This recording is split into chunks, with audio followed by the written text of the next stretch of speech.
They are heavy. Wow. Probably weigh a few hundred tons. I don't know how much. Normally. Oh, there's so much metal. Actually a shunting engine. One of them small ones. Usually weigh around 200 or 100 tons. These boys probably weighed 40, saying around like more than 1,000 tons over here. Oh, yeah. That's a lot of metal. The weight, 291,600 pounds. About that, about 2,000, and you know how many tons that is. I don't have a calculator right now. Do it. Yeah, we need to know. How much is 291,000 pounds? Mm-hmm. And 600.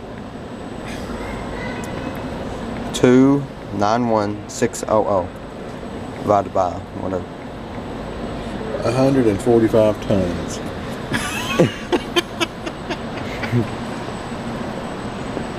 That'll mash your toe. More than mash your toe, crush it. Diesel locomotive. But right now we're doing steam engines, so These are all steam down through here. yeah. This was an oil burner. Yep, it's a switcher. Small, yet powerful.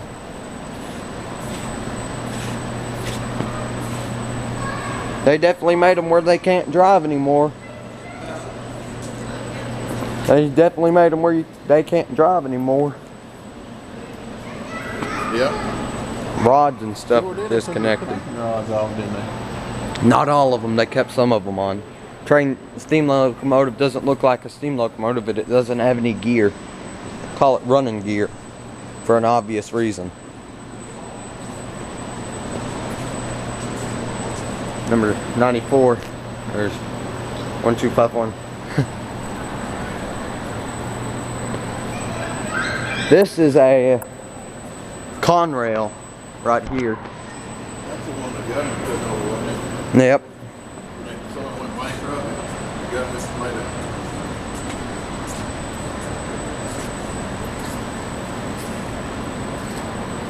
I guess this is how diesel engine works.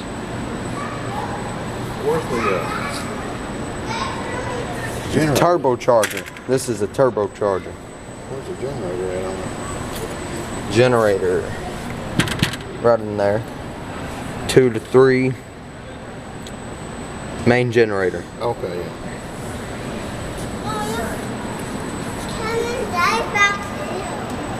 Yeah, the main engine, and there's a generator. Mm-hmm. Huh.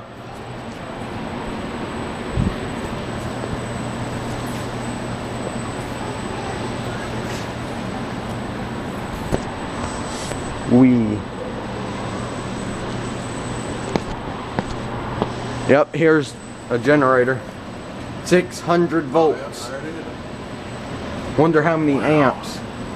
Wonder how many amps. 600 volts, I wonder how many amps.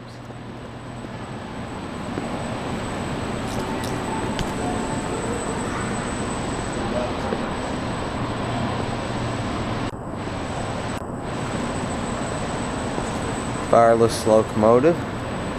Oh, it does fire. Pennsylvania.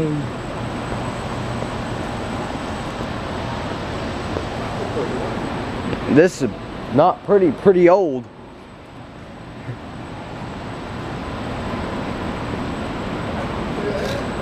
Oh yeah.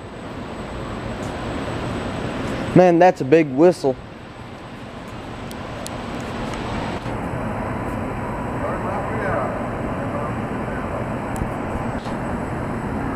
The world's fastest locomotive. This one reportedly has had a ground speed record of 120. Golly, that thing. 127 miles an hour. looks like it. The wheels are huge. This thing should have been streamlined. They had to make the rear end wheels bigger, that way they wouldn't fly apart. We got 33,000 pounds of coal, 7,000 gallons of water. Can you imagine? I can probably tell you what wheel arrangement. Don't tell me the wheel arrangement. I can probably know what it is. It's a 440. Wait, it's a 442. Yeah. Four leading, 4 driving, 2 trailing, because there's one on the other side. Hello. This is hold up. One of these is the compressor, and one of these is the water pump. Get up over that, like real fast, get up over that side.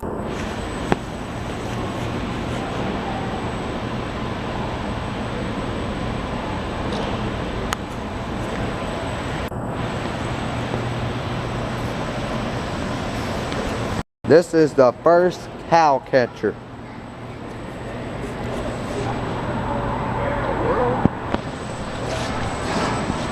Oh, you were taking thousands of pictures. If you're holding down that button, I think it takes a bunch of pictures.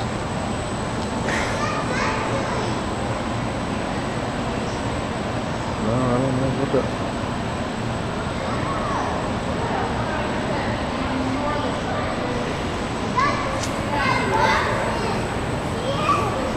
John Bull. Cylinders are in the inside. Wood. Yeah, this is a really interesting wood. That's where the wood would be. Oh, yeah.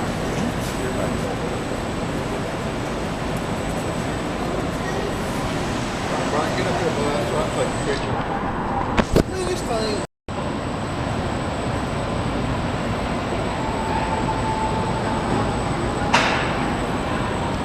Huh. And there's the pit.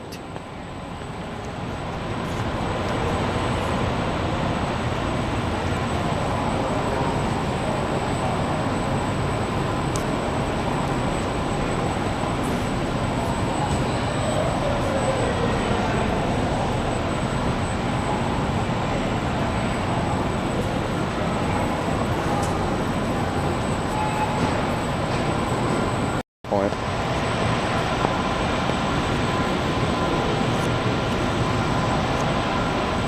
Looks like you can get on the caboose.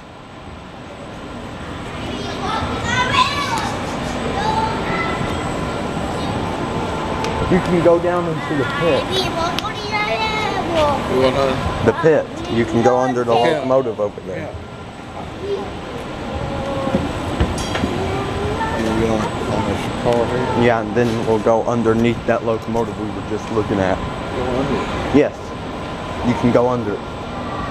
See those stairs? They go down under.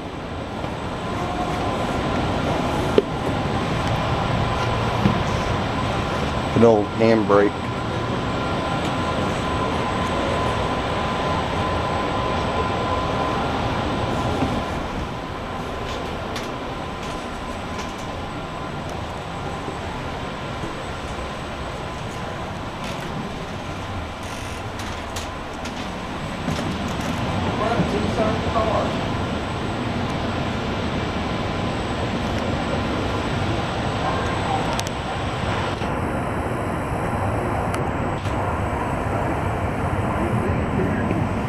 Mm-hmm.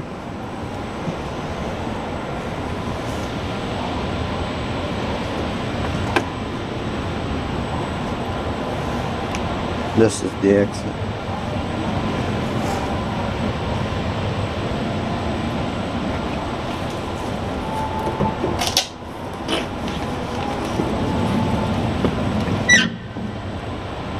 There's the brake deal, ain't it? Turn the brake on.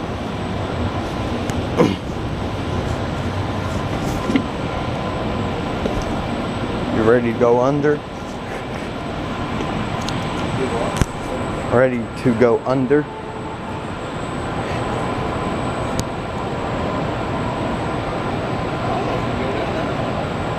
Yeah.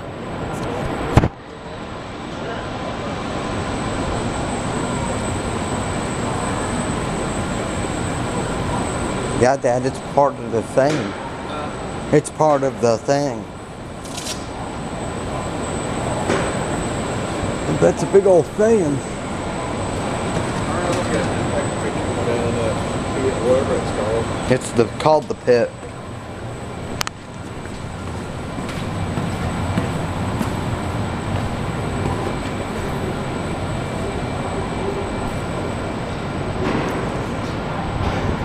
Bolts and pins.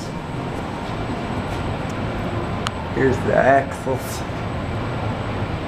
Cotter pin. Compression member. All the way up there. Brake beams.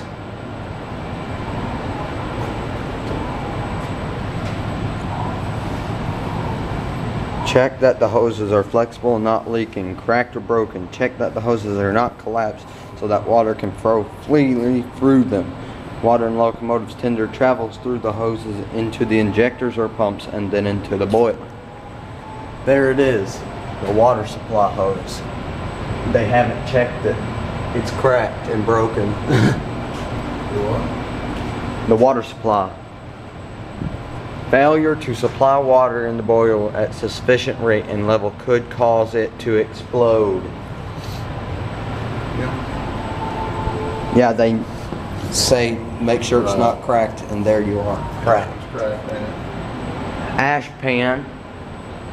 These are all the ashes. Our fire month's done. Failure to properly maintain the ash pan means ash can escape and create fire on the ties.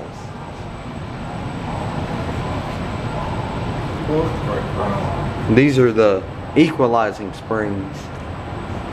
Suspension, I guess. To check the equalizing springs, check they are level and no leads are broken. These are leaves. Check to see they're binding anywhere. Springs are the shock absorbers for the locomotive. If they are not working properly, they can cause derailments. Brake shoes, to check brake shoes, make sure the shoes are secure and within the wear limits. Check to see if the shoes are pushing against the wheel evenly. Look for any cracks on the brake shoes broken.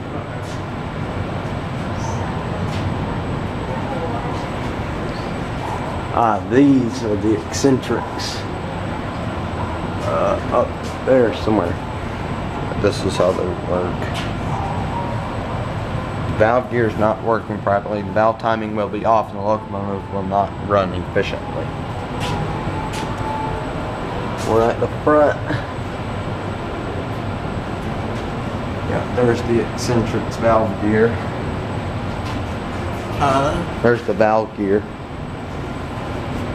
Dude, that's the timing. It's like an engine. It needs timing to put the steam in the pistons. Where? Right there. It's like it's basically a cam valve. It's camshaft. A cam, ain't it? Yeah. Basically a cam. There's Find this tool. Open-ended wrench. This. what are these things? That's a big wrench. There's a big oil can. Alternative with all that.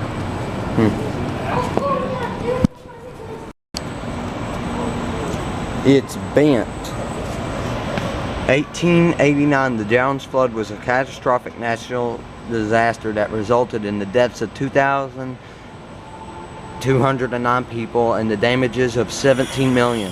The flood was also costly for the railroads, which had over 300 freight cars, 18 passenger cars, 33 locomotives, 50 miles of track, and several structures, railroad bridges, roundhouse, and other related buildings damaged or destroyed. Despite the devastation, rail service restored in 2 weeks. Ugh. That doesn't look good. Here's another. This is a power coach. What? This is a power coach. Or slip coach. This would be on the very end of it, like a express train, and then they would uncouple it and it would be able to drive itself to the platform. Or it could drive itself. See, they would haul their own trains.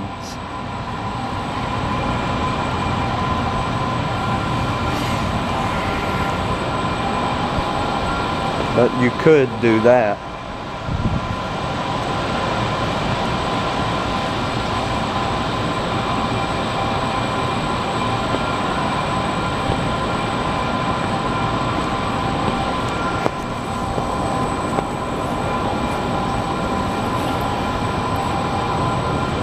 They used HO track for this little dilemma. Like that's how wide it No. is. Like so. Yeah, I think. Another big locomotive.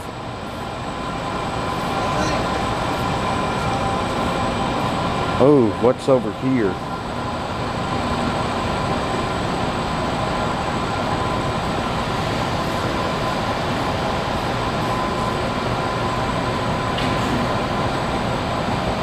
During the summer of 1955, Frank Tautnall, the number of friends of the Railroad Museum, were driving as his friend, the late Richard Lane, shot this movie of E6, number 645, a sister of number 460, the one that went 120 something. At the head of a train bound from Wildwood Junction, NJ, to Wildwood, Tautnall recalled, "I was doing 70 miles an hour on the railroad and 645 was pulling away. At this time, 3 E engines, NOS 460, 645, and 1 1500 were still in use, leased to the Pennsylvania Reading Shore lines and used on short trains to Wildwood and Ocean City that connected with trains from Camden to Cape May at the end of 1955. All 3 were retired. Only number 460 survives today." There it is. Well, they got her signed up like they money too. Oh, this is a signal. Stop, approach with caution, proceed. Stop, approach with caution, and proceed.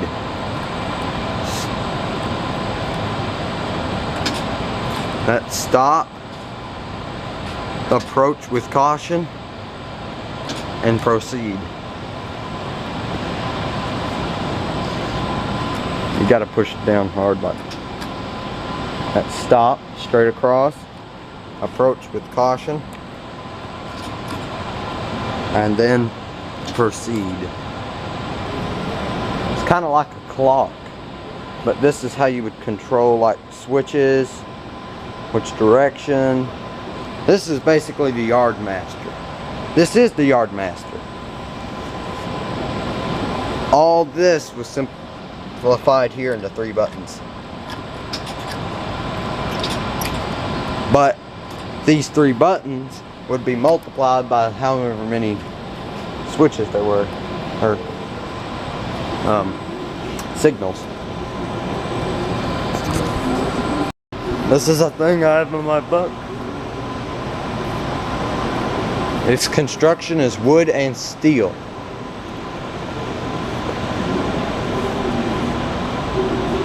The engine just pushes it.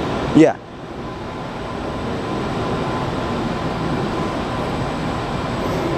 Wait, does that... Hold up, watch that signal over here. Because I think...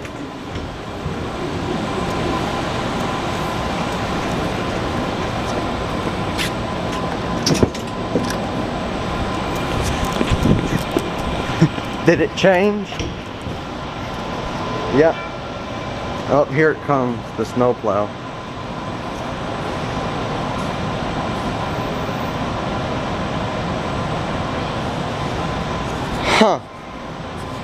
So it's red, which means stop, obviously.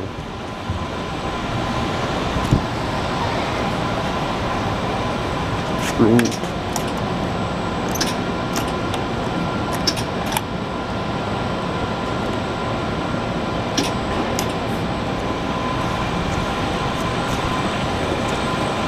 Set it for go.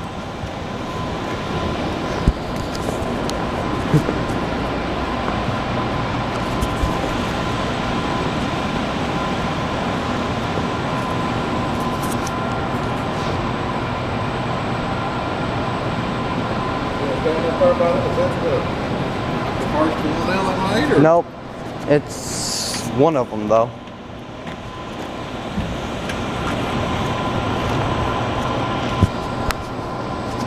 The cab of different locomotives. Then you've got a diesel and whatever that is, another diesel.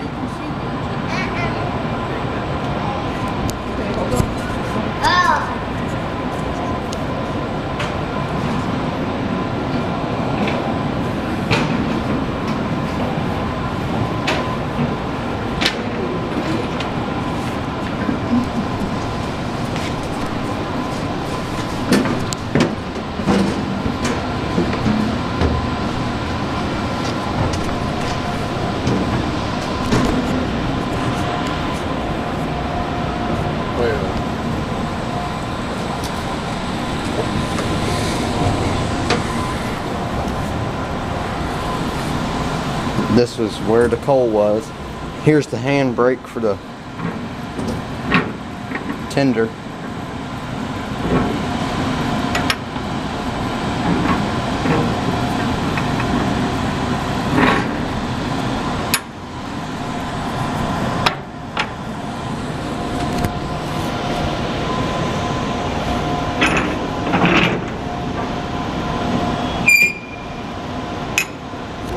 Pressure they wanted you to have there on your steam. I don't know. This is the firebox. Wonder how that works. You threw coal in there. You think? Yes. Oh, there's the brakeman. Way down at the end.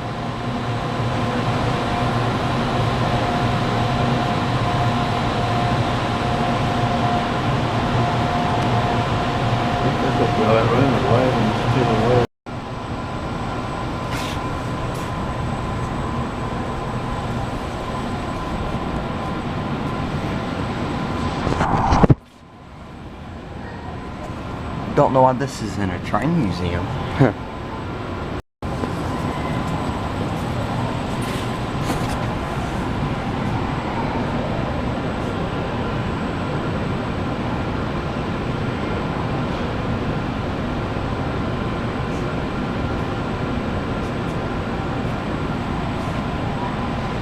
All different kind of bells.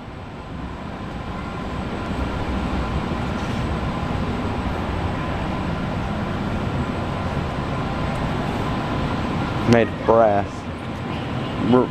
Bell removed from last steam loco, number 5212.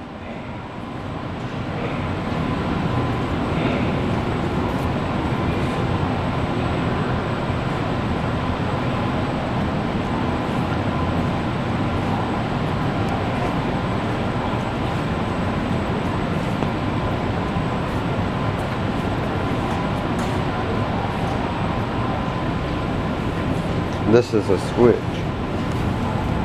Of course it's not.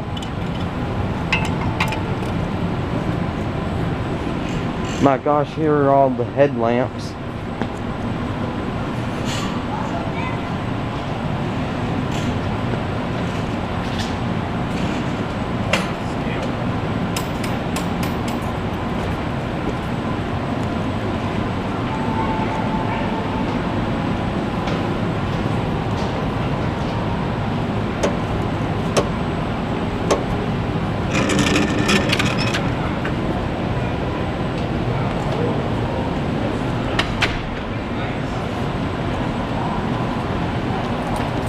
passenger carefully hangs a special catcher pouch of mail.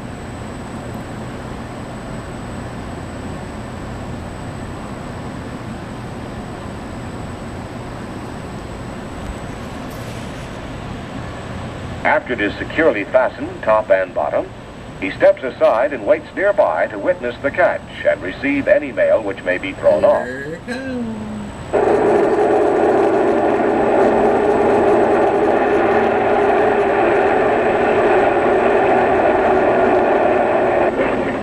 Aboard the train, local mail is being tied out as the clerk spots his landmark.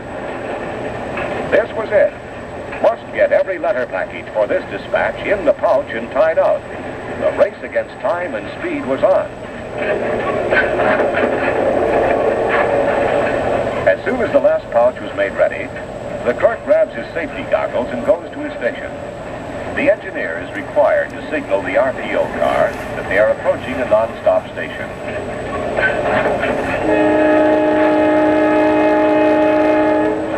And a dramatic moment is at hand.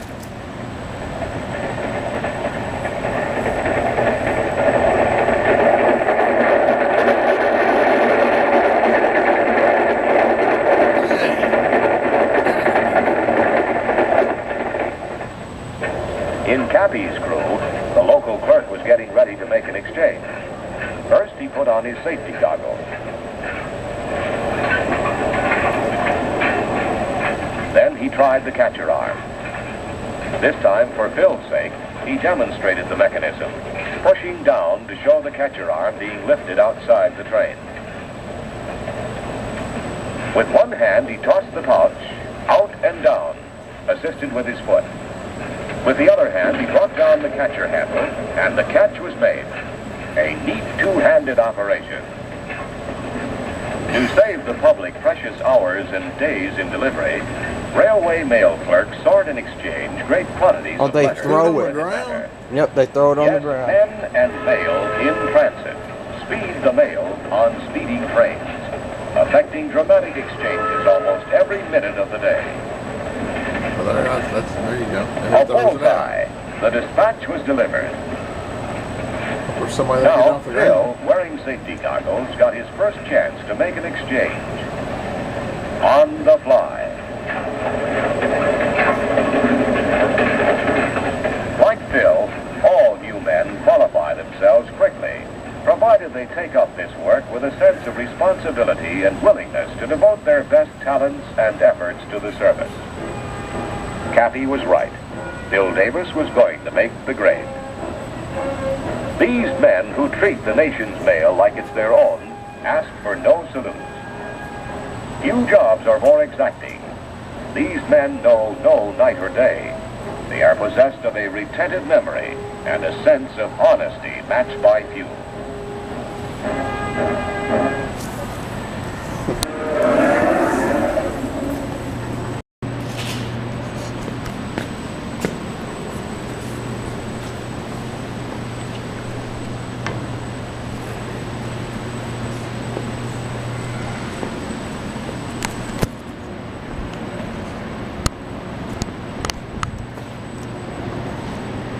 And the geared locomotives.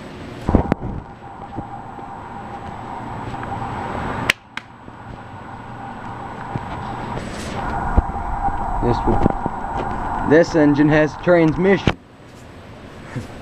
See, this would go all the way to that and all the way to this. See right there? Drive shaft.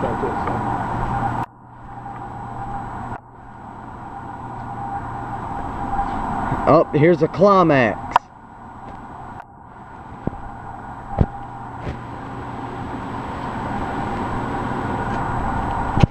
There again. Gearbox. This one has a gearbox. There's the drive shaft. It's hanging. We connect to there.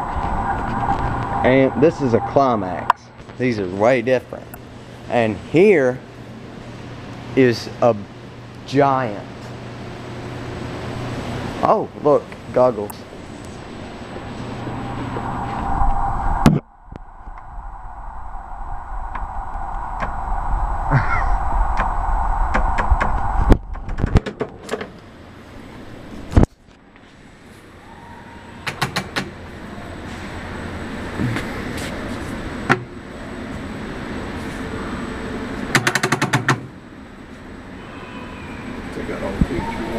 Yep.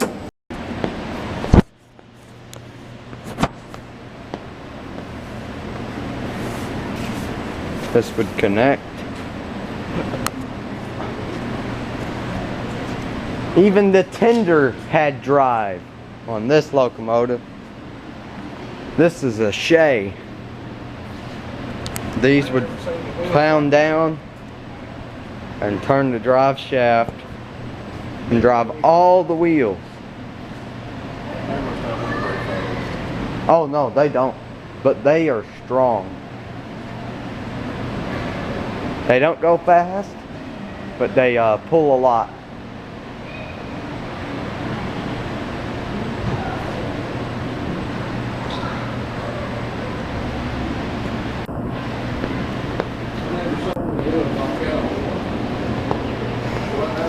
This is number 1. You won't. It ain't trouble. These act as flywheels somewhat. I know that. The all them gears, that'd be. Oh no. The other way would be better, like they do it.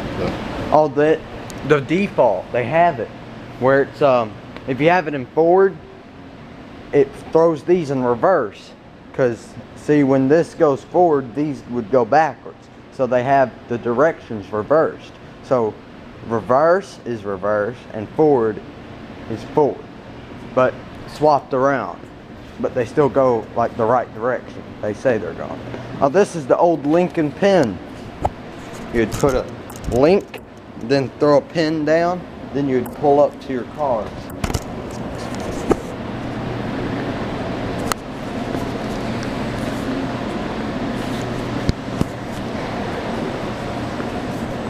Jeez, there's more.